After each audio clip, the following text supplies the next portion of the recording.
राम राम भाइयों। आज की वीडियो में हम देखेंगे कैसे अमिताभ अग्निहोत्री ने कांग्रेस को दिया करारा जवाब, कैसे कांग्रेस ने संतों को दिया था जेल में ठूस, वो भी विशेष दिन वाले दिन।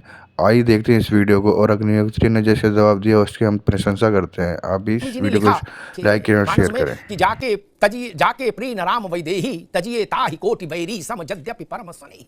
जब न भाजपा थी, न कांग्रेस थी, न जनता दल था, न लोक दल था, तो भी राम थे। जब मुगल थे तो भी राम थे, जब शक आए तब भी राम थे, हूण आए तब भी राम थे, अंग्रेज रहे तब भी राम थे। राम इस देश की आत्मा है। पार्टियां आएंगी जाएंगी, मंदिर आज बना है। राम इस देश की आत्मा में नूर की एक बूंद है जो सदियों से बहा करती है।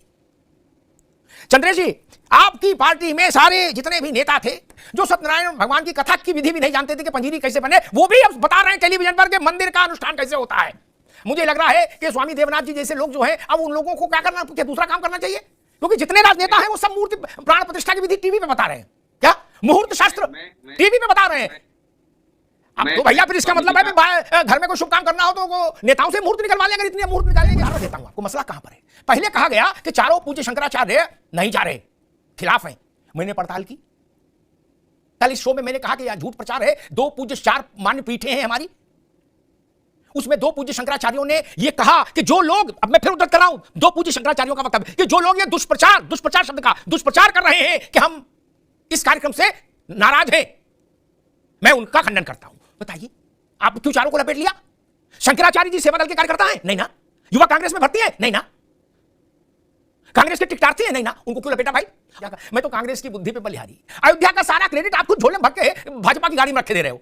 अब फिर बाद में परेशान होते जब चुनाव का नतीजा आता, कहते बताओ हमें सीटें नहीं आई। आपकी सोनिया गांधी से लेके नीचे तक सब लोग यही तो करें, भाजपा वाले करा रहे हैं अयोध्या में। तो भैया जो करा रहे हैं उन्हीं को गांव देहात का आदमी वोट देगा। 2004 में कांग्रेस की सरकार आई, यूपीए बन।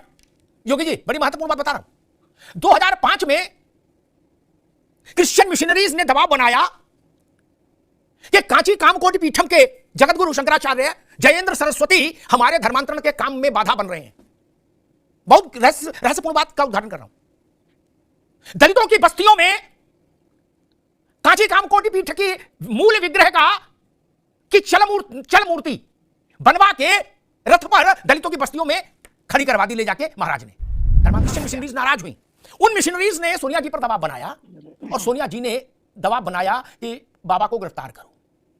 जो लोग नहीं जानते उनको बता दें, कांची कामकोटि पीठ बहुत मान्य पीठ है, उसकी बड़ी गरिमा है। और जगत गुरु दीपावली की रात को जब 2300 वर्षों से चली आ रही परंपरागत त्रिकाल पूजा करने जा रहे थे, तब उनके आश्रम में पुलिस ने घुस के शंकराचार्य को गिरफ्तार कर लिया, जस्ट बिकॉज ऑफ सोनिया जी। अब आप कहोगे आप कैसे जानते हो सोनिया जी के कारण किया? पूछ सकते हो, आरोप भी लगा सकते हो, मैं बताऊंगा। 10 साल भारत का शंकराचार्य जेल में रहा, झूठे मुकदमे में एक भी आरोप सिद्ध नहीं हुआ, एक गवाह नहीं आया। अब मैं सोनिया जी का नाम क्यों कर रहा हूं? चंद्रेश जी, योगी जी, मुफ्ती साहब, भारत के राष्ट्रपति प्रणब मुखर्जी ने जो भारत रत्न है रहे जिनको मिला, उन्होंने अपनी किताब में इस बात का जिक्र किया है, रुक जाइए चंद्रेश, कि मैं गुस्सा नाराज हुआ, मैंने कैबिनेट की बैठक में यह बात उठाई कि क्या आप किसी ईद के दिन किसी बड़े मुस्लिम धार्मिक नेता को गिरफ्तार कर सकते हैं, या आप ईस्टर के दिन किसी बड़े पादरी को गिरफ्तार कर सकते हैं? आपने प्रणब मुखर्जी के शब्द कि आपने जानबूझकर हिंदुत्व को अपमानित करने की कोशिश की है, प्रणब मुखर्जी ने कहा। आज आप लोग कह रहे हो शंकराचार्य के सम्मान में, मैदान में। भारत के सबसे मान्य शंकराचार्य को 10 वर्षों तक जेल में सड़ना पड़ा था अपने शिष्य के साथ, जयेंद्र सरस्वती जी महाराज और विजेंद्र सरस्वती जी महाराज। दिव्य संत मैं व्यक्तिगत तौर पर उनसे मिला और उन्होंने राम जन्मभूमि के समाधान के लिए सक्रिय भी हुए थे एक दौर में, जयेंद्र सरस्वती जी महाराज। अब आपको याद आ रहा है हम उनके साथ खड़े शंकराचार्यों के? नहीं। चंद्रेश भाई, एक सवाल आपसे लेना चाहता हूं, फिर मैं देवनाथ जी के पास जाऊंगा। अगर पूज्य निश्चलानंद जी महाराज और स्वामी अभिमुक्तेश्वरानंद जी महाराज आज शाम को, कल सुबह ये बयान जारी कर देते हैं कि मेरी शुभकामनाएं, मैं बधाई, मैं प्रसन्न हूं, भगवान राम का मंदिर बन रहा है, सब लोग जाओ दर्शन करो, आशीर्वाद लो, सनातन की जय, ठीक, तो सोनिया गांधी, खड़गे जी, अधीर रंजन निकल लेंगे दिल्ली से पैदल अयोध्या के लिए कि नहीं? फिर तो तर्क खत्म हो जाएगा कि हम इसलिए नहीं जा रहे शंकराचार्य नहीं। हालांकि दो तो कह रहे हैं जाओ, उनकी नहीं सुन रहे, जो दो नहीं कह रहे उनकी सुन रहे हैं। अमिताभ जी, आपने 2 शंकराचार्यों के बारे में जांच पड़ताल की, लेकिन मुझे लगता है आपने ठीक से जांच पड़ताल नहीं की। मैंने भी जांच पड़ताल किया, और राजनीति में जब मैं बोलता हूं तो मैं बहुत सोच समझ कर अपनी बात कहता हूं, क्योंकि 10 साल 20 साल बाद भी ये बातें राजनीति में रहती है, और गड़े हुए मुर्दे अक्सर राजनीति में उखाड़े जाते हैं, जैसे यहां उखाड़े जा रहे हैं।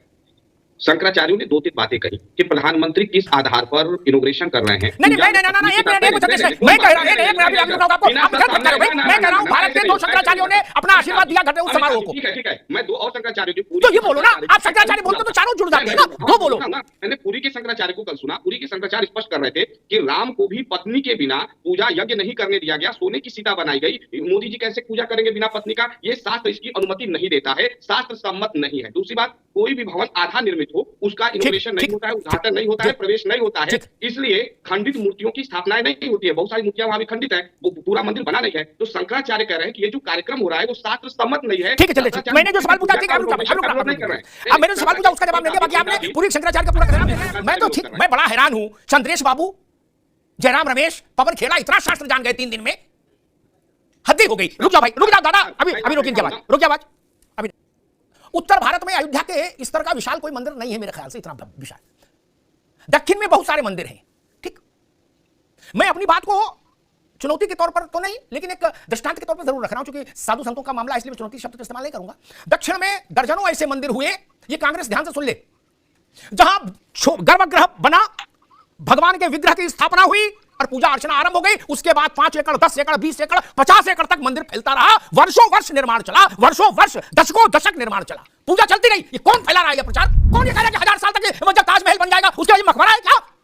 ना समझ रहे लोग, ना समझ रहे लोग। ये बिल्डिंग नहीं बन रही है, मंदिर का मतलब जानिए।